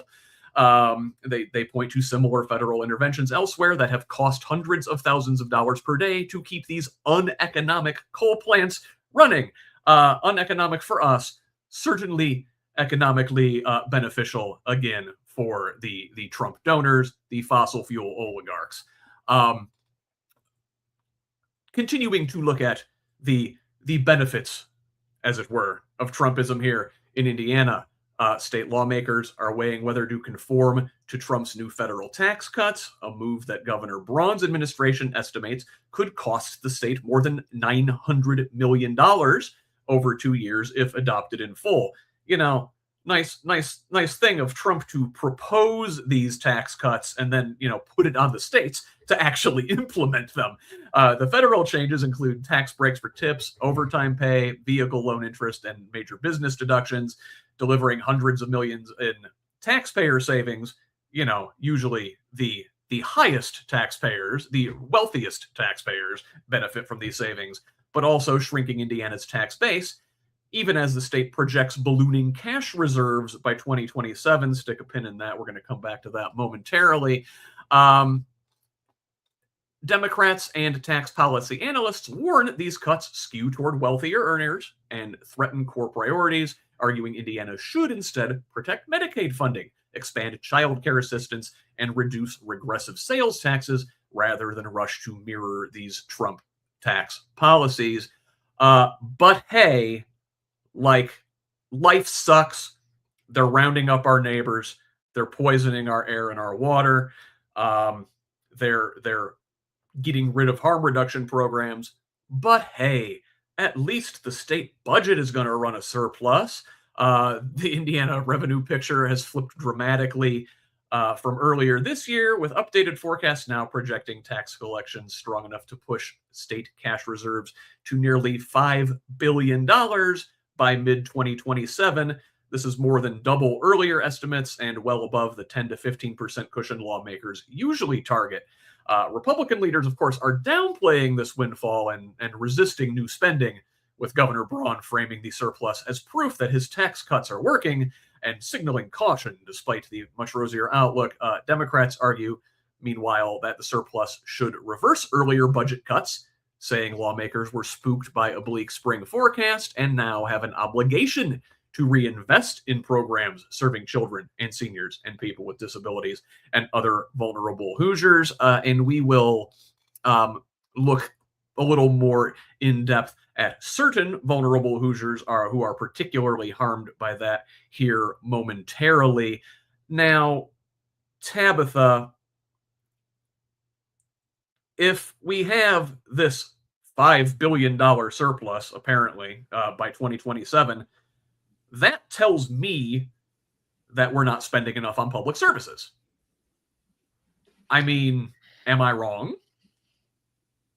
I don't think you're wrong. I straddle a lot of interesting communities, and this is where I think that I can be really objective in some areas. I do think that Hoosiers at the core really want to help their neighbors, and we just have to pick the things that are most valuable to us, like collectively. And I would say, protecting water rights, protecting clean water, that should be at the top, because that affects the farmers, the hunters, the fishermen, like everybody. If we don't have clean water, then we can't do good things. We can't be healthy people, right? So clean water, clean air. Nobody's saying that, somebody has this magic solution to make all of this stuff happen, like boom, right now. But we have to decide what our objectives are and then decide how we're going to divvy up that money. And it cannot be moving forward corporately motivated, right? Like, we can't say, right here, we want to attract all these businesses to come into Indiana, flatten all this farm ground, poison the water or whatever for the residents for the next 50, 60, 100 years. And then claim that we are Hoosier-based, family-based, religiously based, or whatever. I don't know. I just think we have to demand from these politicians that their policies are very clear and demand how they serve their community. And from there, right, then we can have a really clear picture of what that budget looks like. Because I think, most Hoosiers, there's a lot of poor people here, but they can all balance a checkbook. They're not stupid, like, they've seen all their grocery prices go through the roof. They've seen their energy prices go through the roof. They're pissed off, and rightfully so. And then you have these people on a hill, Washington, D.C. or Indianapolis, pick one, talking down to them, demanding loyalty and fealty, when they're like, right, we gave you a chance. And, if we were in a business relationship, we'd fire you or we'd leave because you're not serving us, Yeah.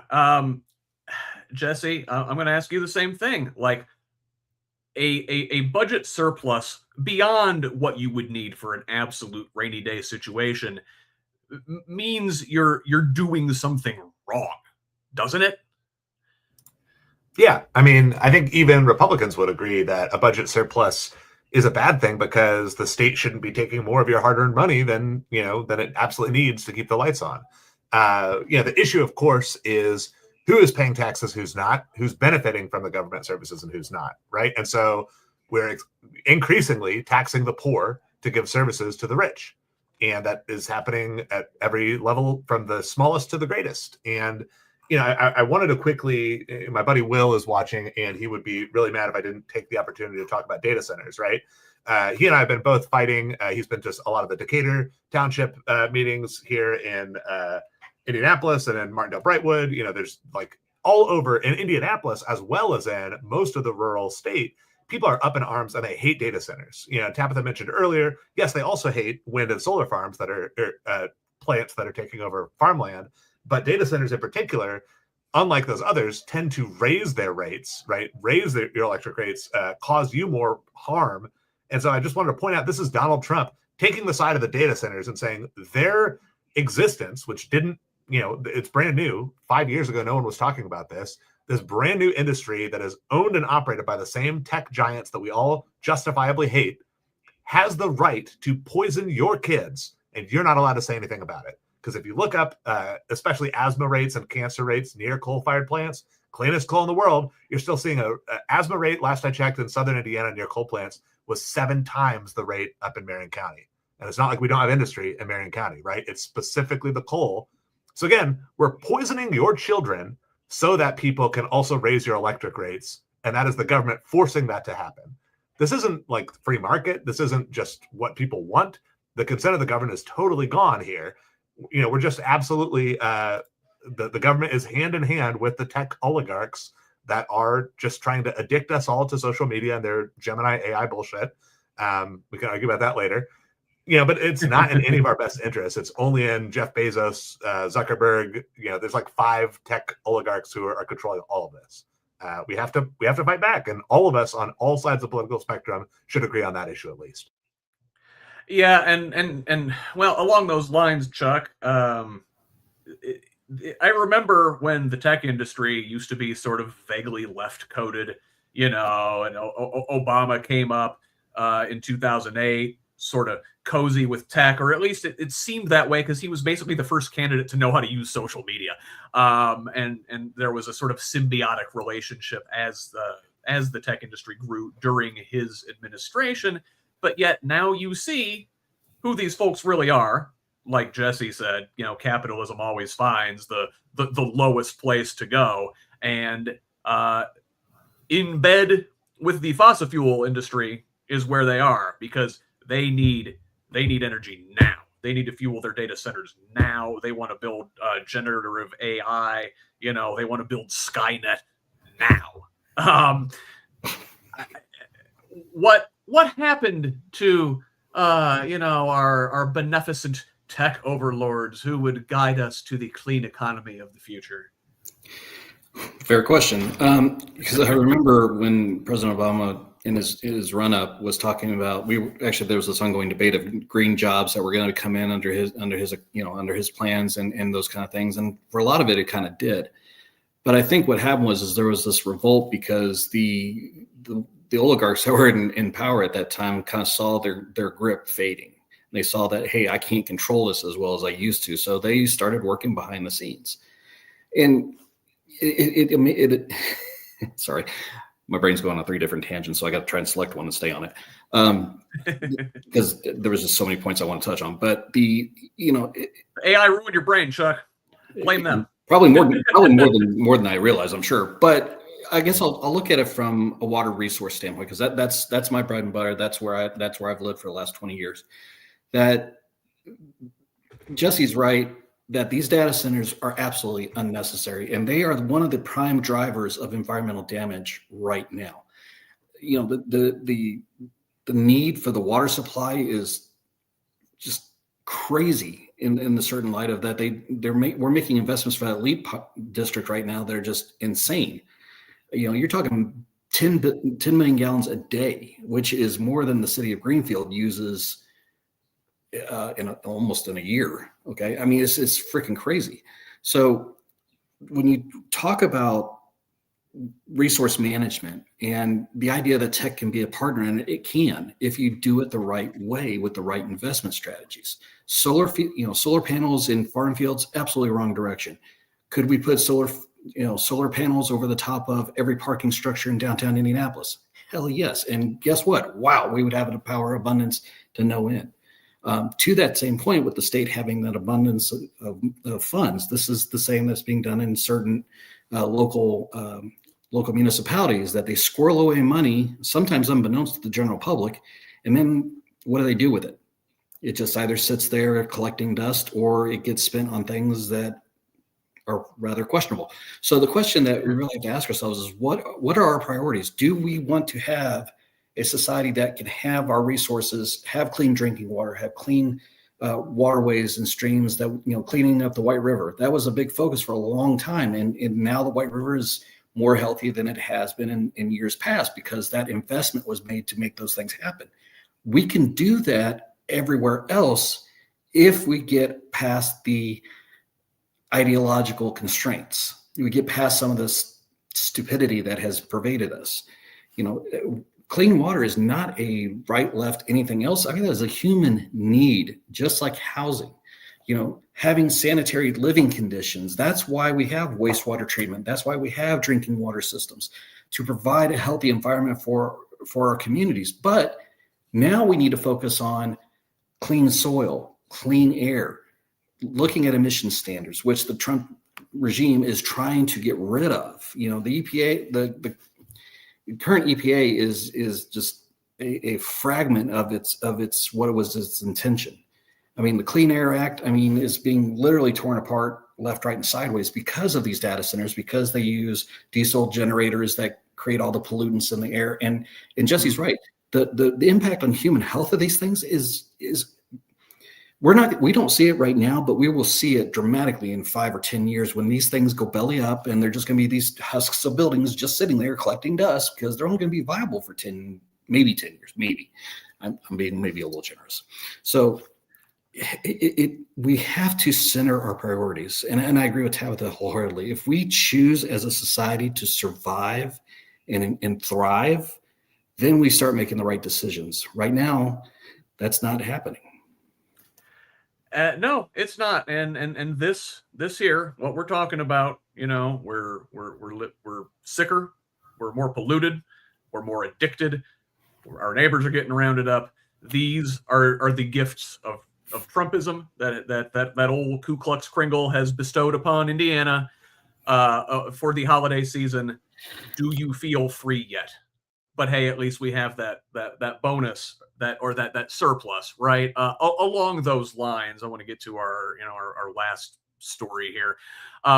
So this surplus is largely going to be built on the back of Medicaid costs, which are projected to grow more slowly than expected, largely because enrollment has dropped by about 15% after the state increased income verification checks. But hoops that people that probably actually need this are falling through just because it's an extra hoop to jump through.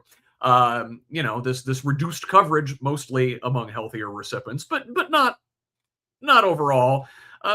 Despite this improved fiscal picture, the state is moving ahead with these cost-cutting measures, including a planned 10% cut to Medicaid reimbursement rates for autism-related ABA therapy, affecting more than 8,000 children and young adults, even as overall state reserves swell. So we saw FSSA, that's the Social Services Administration here in Indiana, announce a 10% cut to most Medicaid reimbursement rates for behavioral autism therapy, arguing the current rates are unsustainably high and could push spending toward $800 million, even as officials insist the new rates will remain above national and regional averages. These officials say the cuts are meant to improve quality and rein in excess providers, but comments from agency leadership suggest the policy may deliberately thin the provider field, raising alarms among lawmakers and therapists about access, especially out in the rural areas, right? Providers warn the cuts will shut down small local clinics and worsen wait lists for families, with at least one rural autism center already closing, and others saying children may be forced to travel long distances or lose services entirely when this change takes effect. I've also included in the show notes a link to an NPR article talking about ABA autism therapy and why it's the gold standard in autism care. Indiana is not the only state to be reckoning with an increase in the budget for ABA therapy. I will reference you to that NPR article for that for right now. Now, staying on the subject, however, of caring for our children, there is another group talking about using tax referendums to fund childcare. The Indiana childcare crisis is universally acknowledged but unresolved. The state is ranked worst in the nation for childcare access. More than 30,000 families are stuck on a voucher wait list, and providers are able to serve only about 60% of the children who need care as centers are continuing to close. Lawmakers are reluctant to add spending, again, even despite this supposed surplus. And especially with a short legislative session this year, they're probably not going to tackle this issue. Well, some advocates are floating a local workaround, a referendum model that would let communities raise property taxes to fund preschool, an idea pitched as flexible but criticized as creating uneven access. Again, it's the same way we fund our public schools now. You see the wealthy communities that have a larger tax base to draw from get the goods, while people who need these services, regardless, in less privileged areas, are left out in the cold. These are services that should be provided, and you get a better bang for your buck, frankly, if you're paying for things at the state or federal level than if you are just, it's like insurance, smaller risk pool versus larger risk pool. And also in education and child rearing news this week, a profile on Chalkbeat talks about the local IPS fiasco where Joe Hogsett and a bunch of charter school monsters basically have voted to take over Indianapolis public schools. They're on the brink of basically being stripped of any democratic governance. This is driven by desegregation era enrollment collapse, charter expansion backed by Democrats and Republicans alike, and repeated financial blows that steadily stripped IPS of students and money and political leverage. ILEA was the name of the state-mandated group headed by Mayor Hogsett. This task force recommends replacing the elected school board with a mayor-appointed structure overseeing both IPS and charters. And, we were talking earlier in the show about Democrats that do or don't get it. One of those charter-supporting Democrats in Indianapolis is Maggie Lewis, who sits on the city county council with Jesse. Well, she also sits on the board of the Mind Trust, a charter school advocacy nonprofit that is deeply involved with this whole ILEA mess. Maggie Lewis is set to become the president of the city county council once again after the current president, Vop Osili, announced he will step down from leadership going into the next year. Her return to the presidency, this is not her first time, sets up renewed tension between council leadership and public school, labor, and civil rights advocates, especially as backlash grows over this proposal to take over the IPS school board.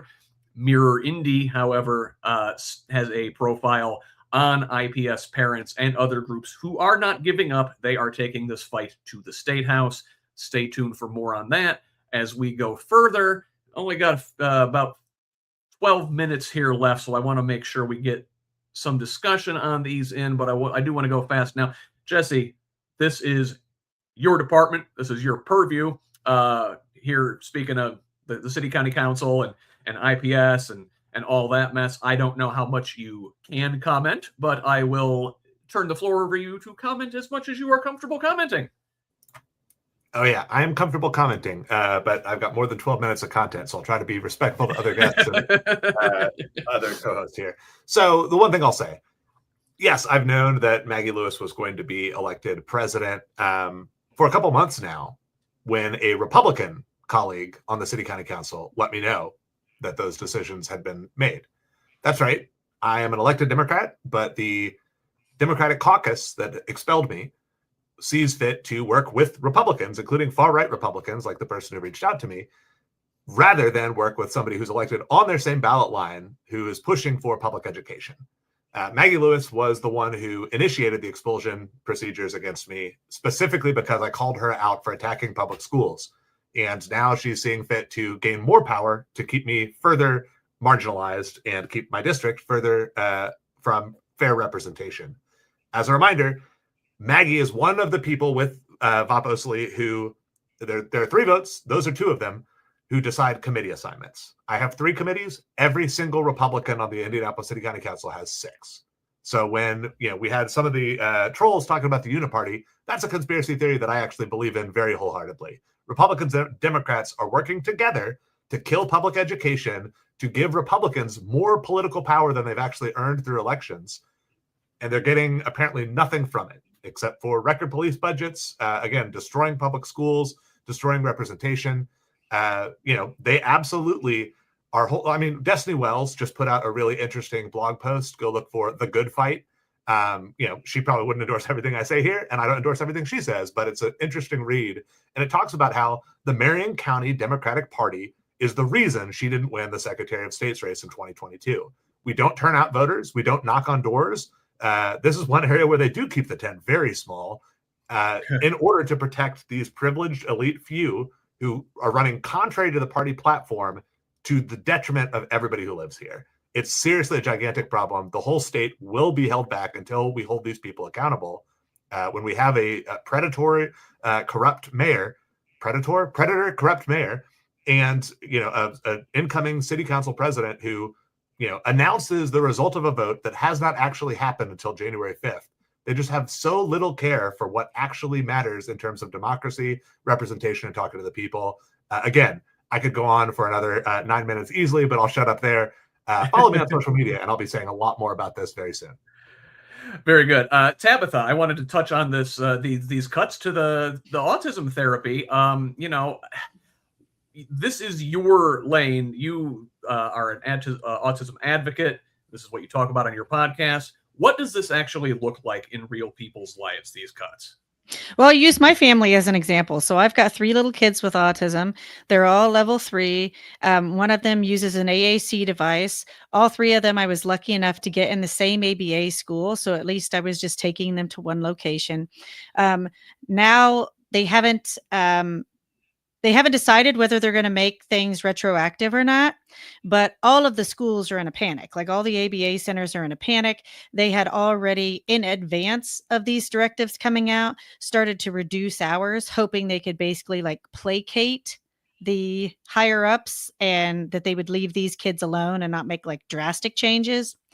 2 out of the 3 of my children are going to be rotating into public school soon, which I'm terrified about because I know that they're making a ton of cuts to the public school system. I don't think that they're going to have adequate safeguards in place to make sure that they get the type of education that they need through their IEP. I don't think that they're going to have the extra staff available and knowledgeable.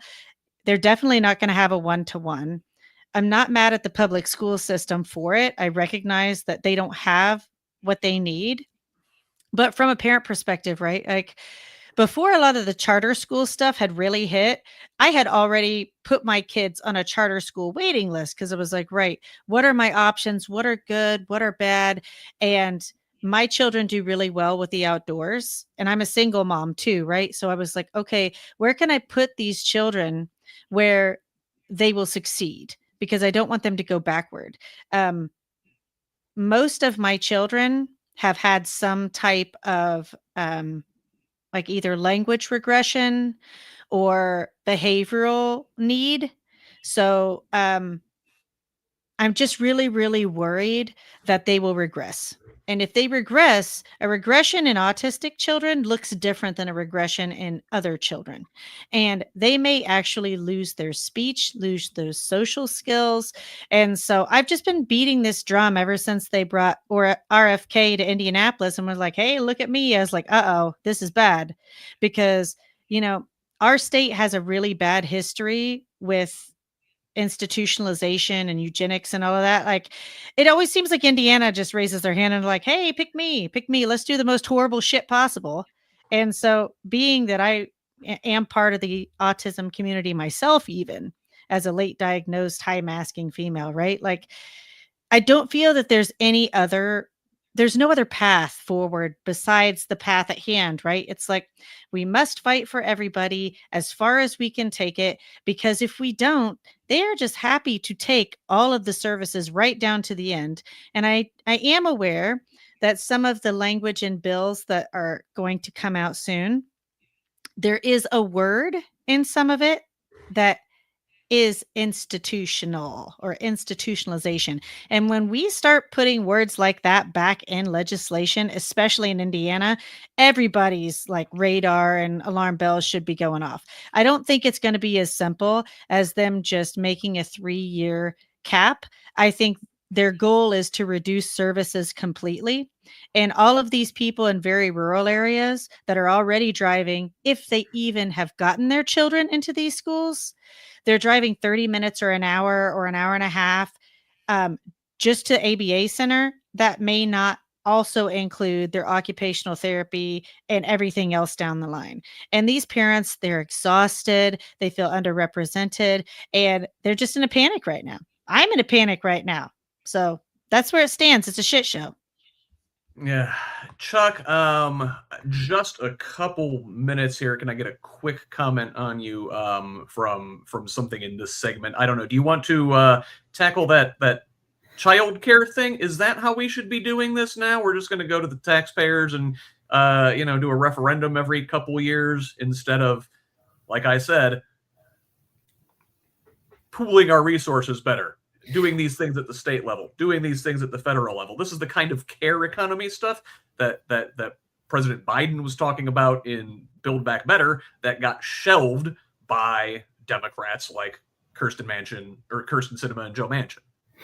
Yeah, I guess as a real quick point, we all succeed when education is at its best. When we invest in learning the totality of human history, when we invest in those kids that have challenges, I mean, I look at, we have I have an autistic great nephew, and there's nothing wrong with them. They see things in a much different way than we do. And I actually think it's in some ways an evolution in the human genome, but I'll shelve that for a minute. But the biggest thing is we need to invest as a society in education at all stages and points from, and you talk about the totality of a society, the health of our society. The way we invest in our education is how we have a healthy democracy, how we have a healthy society. And then just making sure that we invest in, if somebody says they're pro-life, then make sure that they're investing in all of life from start to finish, whole spectrum. And that investment has to be all of us, not just some of us. Yes, sir. Thank you. A couple quick points I wanted to make sure we got in before we have to go. So last week we mentioned that Marion County Sheriff Carrie Forrestal is running for state Senate in District 31. That seat is being vacated by Republican Senator Kyle Walker, who is not running for re-election. This week we got a challenger in the Democratic race. Catherine Torshevsky, a Fishers area realtor and small business owner, has entered as a Democrat. So not only Carrie Forrestal as Democrats' options there in that race. Also this week, Liz Brown, who you recall was a big advocate of the redistricting fight at the State House, well, she lost her job as judiciary chair in the state Senate, stripped of her gavel by leadership. Now, she was a big advocate of the redistricting. She fought really hard for it. She went to the mat for Trump, whereas her colleagues in the state Senate did not go along with her. Interesting to see that she is being removed from leadership. However, we should note that Cindy Carrasco, who is being installed as the new chair of the Senate Judiciary Committee, was also a redistricting proponent. So I don't know if that necessarily was the fissure in their caucus as much as just being a general pain in the ass to leadership.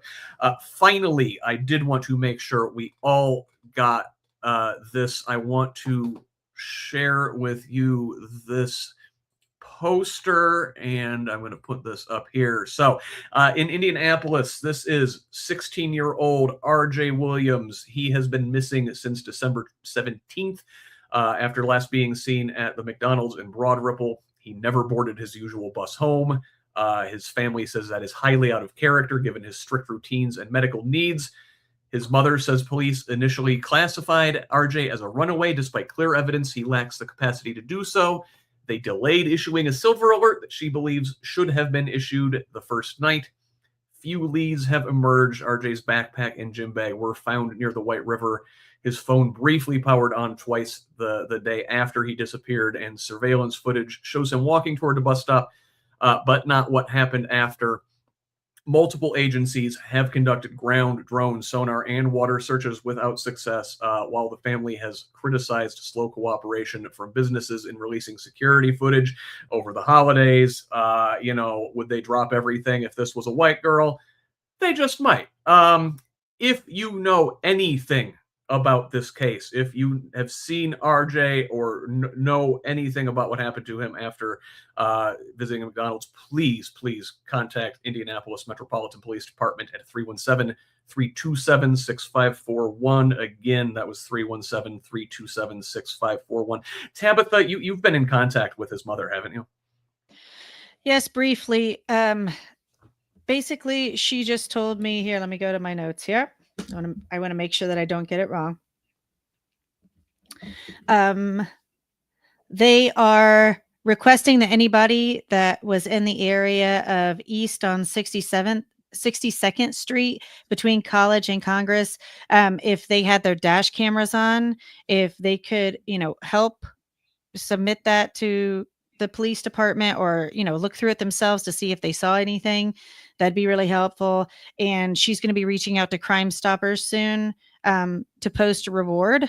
So I would imagine that she's going to probably need some help with that. But this is a really dire situation. And I would agree with you, Scott, that we all know if this was some white kid from Noblesville or Fishers, they would have found him by now. And that's just the fact. So, everybody that has any sort of a platform, if they can put something out there for this woman and for this family, I'm sure she'd appreciate it. Absolutely. My heart breaks for her. All I want for my birthday is for that mom to have her kid home this week. I'm sorry, I'm going to lose it. I lost my son like 2 years ago this time of year, and I'm having a hard time. While I go find a tissue, why don't you guys tell the good folks where they can find you on our way out the door here today? Chuck, get us started. So you can find my contact information at Hancock County Democrats, our website. I do want to say on the 28th of January, we will have one of our Secretary of State candidates, Evan Bayh, on in our speaker series for a discussion on topics critical to that race. So there'll be a lot of candidates we'll be interviewing or having participate. So just please check that out. We are going to be getting a link out for everybody to have access to that. And so just keep your eyes open and love to see everybody on it. Thank you, sir. Tabitha, where can the good folks find you? How about they'd want to download that podcast, huh? Yeah, so we're on YouTube, Spotify, Apple Podcasts, and basically just Google my name. I'm on all the platforms. So yeah, just Google Tabitha Zeigler or Staring Down the Storm, Autism Advocacy in America. Very good. Jesse, take us home. Yeah, don't Google my name or you'll find former Secretary of Veterans Affairs under Bill Clinton and a series of VA hospitals around the country. So instead, look at Jesse for Indy or at Naptown J Brown. Both of those are me on various social media platforms. I talk a lot. I've been taking a little bit of a hiatus just to regain some mental health around the holidays, but should have a weekly TikTok video / YouTube video coming out tonight with a constituent newsletter. I also write long form essays kind of every week, again, with a couple weeks break just recently. Sign up on my website, jesseforindy.com. All right, very good. And you all can find me on the social medias at whosleft.us on Threads, Blue Sky, and Instagram. It is just at whosleft and on all the rest. Again, until the end of the year, we do have that 30% off paid subscription special over at whosleft.us. I encourage you to make use of that while you still can over the next couple days. I will see you all in 2026 next Sunday. But until then, love each other, Indiana.